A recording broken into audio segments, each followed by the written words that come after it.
26 दिसंबर से 29 दिसंबर 1891 में लाहौर में एक अजीमुशान वाक़या हुआ जिसने मजहबी प्लेटफार्म पर इस्लाम और इस्लाम के वकील होने की हैसियत से मिर्ज़ा साहब को शानदार फ़तह नसीब हुई और ये फ़तह रहती दुनिया तक याद रहेगी।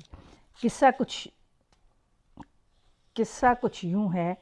एक साहिब स्वामी साधु शौगंद चंद्र थे जो हिंदुओं की कायसथ कौम की खिदमत की वजह से बड़ी शोहरत हासिल कर चुके थे। 1892 में उन्हें ख्याल आया कि लोगों को इकट्ठा करने के लिए एक मजहबी कॉन्फ्रेंस की जाए। चुनाचे इस सिलसिले में पहला जलसा अजमेर शरीफ में हुआ। इसके बाद दूसरी कॉन्फ्रेंस के लिए उन्होंने लाहौर पसंद किया और इसके लिए उन्होंने दो और आदमी, एक मास्टर दुर्गा प्रसाद साहिब और लाला धमपत राय साहिब प्लेडर को साथ मिलाया। इस कमेटी ने जलसा के लिए 5 सवालात तजवीज़ किए। नंबर 1, इंसान की जिस्मानी हालत और इखलाकी और रूहानी हालतें। नंबर 2, इंसान की ज़िंदगी के बाद की हालत यानी उक़बा।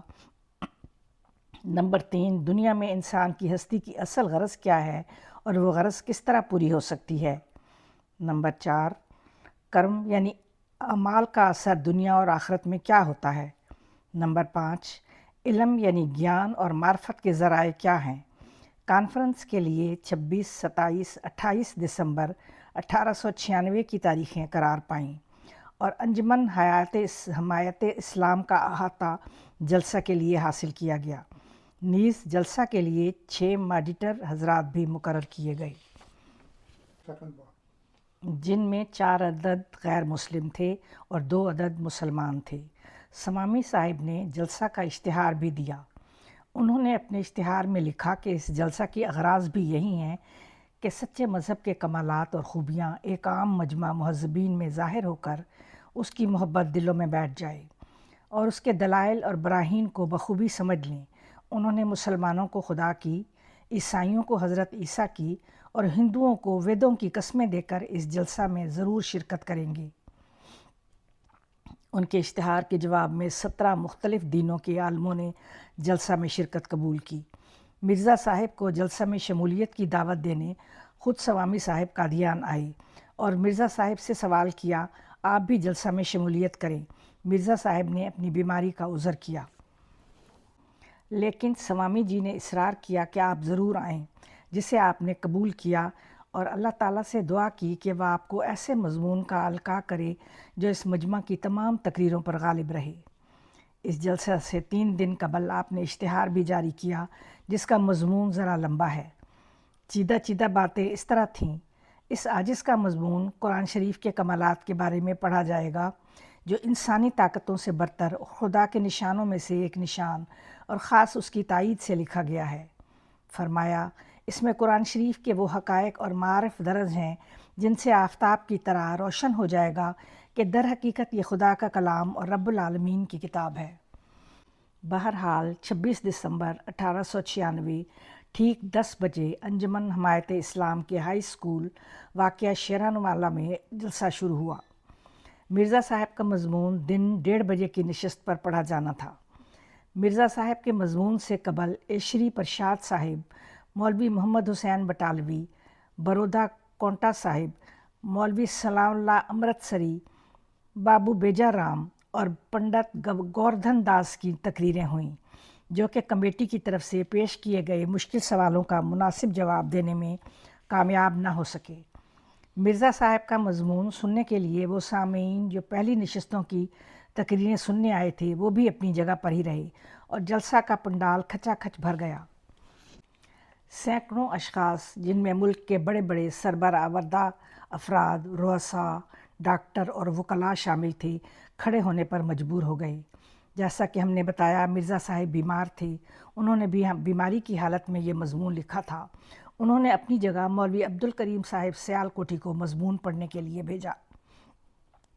इस मज़मून का जादू था और मौलाना की शीरीं ज़ुबान ने हज़ारों के इज्तिमा में कैफ़ व सुरूर का आलम तारी कर दिया जो आसमान ने इससे पहले सरज़मीन हिंदुस्तान पर कभी ना देखा होगा। इस तरह महसूस होता था कि फ़रिश्ते आसमान से नूर के तबक लेकर हाजिर हो गए हैं और नाज़रीन पर इस मज़मून की मकनातीसी जज़्ब और कशिश से عالم وجد کی سی کیفیت طاری ہو گئی۔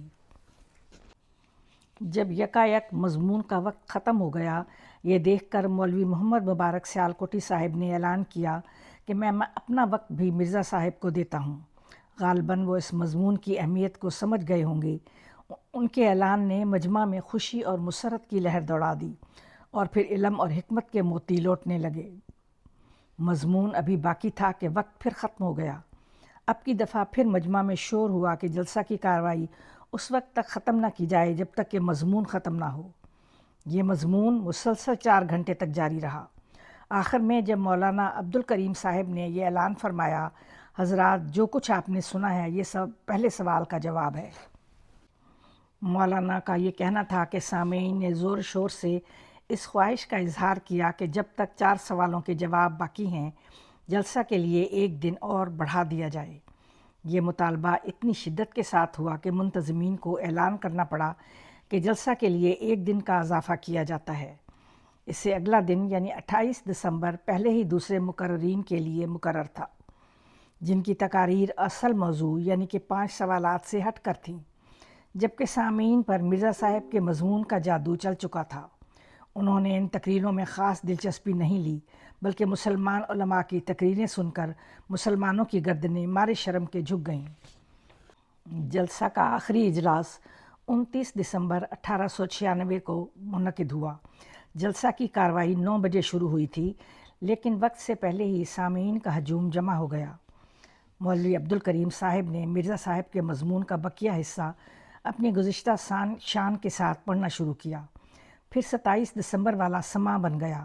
اس مضمون کی اعجازی خصوصیت یہ تھی کہ غیر مسلم مقرروں کے اسلامی تعلیمات اور قرآنی صداقتوں پر جو اعتراض کیے گئے تھے ان کا شافی جواب دیا گیا۔ اس طرح مسلمان مقررین نے اپنی کم علمی کے باعث اسلام کے چہرے پر جو گرد و غبار ڈالا تھا اس کی بھی صفائی کی گئی۔ اس جلسہ میں ایک مولوی صاحب نے تسلیم کیا تھا کہ اسلام ان معجزات سے خالی ہو چکا ہے، جبکہ اسلام ایک زندہ مذہب ہے۔ ان سب جوابات نے مجمع کو بے خود کر دیا۔ اکثر لوگ مسلمان علماء کی کم علمی پر زار زار روتے رہے اور مرزا صاحب کے جوابات سے لذت محسوس کر رہے تھے۔ بعض علماء نے اسلام جیسے زندہ مذہب پر معجزہ خالی ہونے کا اتہام لگایا تھا، اس کا بھی جواب مرزا صاحب نے دیا تو مجمع بے خود ہو گیا۔ مرزا صاحب نے تحریر فرمایا کہ وہ مقام جس کی میں نے تعریفیں کی ہیں، وہ مرتبہ، مکالمہ اور مخاطبہ خدا کی عنایت نے مجھے عطا کی ہیں تاکہ میں اندھوں کو بینائی بخشوں اور ڈھونڈنے والوں کو اس گمشدہ کا پتہ دوں اور سچائی قبول کرنے والے کو اس پاک چشمہ کی خوشخبری سناؤں جس کا تذکرہ بہتوں میں ہے، پانے والے تھوڑے ہیں۔ میں سامعین کو یقین دلاتا ہوں جس کے ملنے میں انسان کی نجات اور دائمی خوشحالی ہے، بجز قرآن شریف کی پیروی کے ہرگز نہیں مل سکتی۔ کاش جو میں نے دیکھا ہے لوگ دیکھیں اور جو میں نے سنا ہے وہ سنیں اور قصوں کو چھوڑیں۔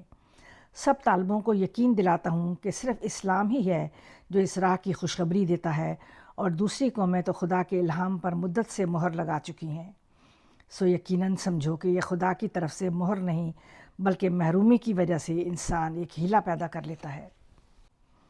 اور یقیناً سمجھو کہ جس طرح یہ ممکن نہیں کہ ہم بغیر آنکھ کے دیکھ سکیں یا بغیر زبان کے بول سکیں، اس طرح یہ بھی ممکن نہیں کہ بغیر قرآن کے اس پیارے محبوب کا منہ دیکھ سکیں۔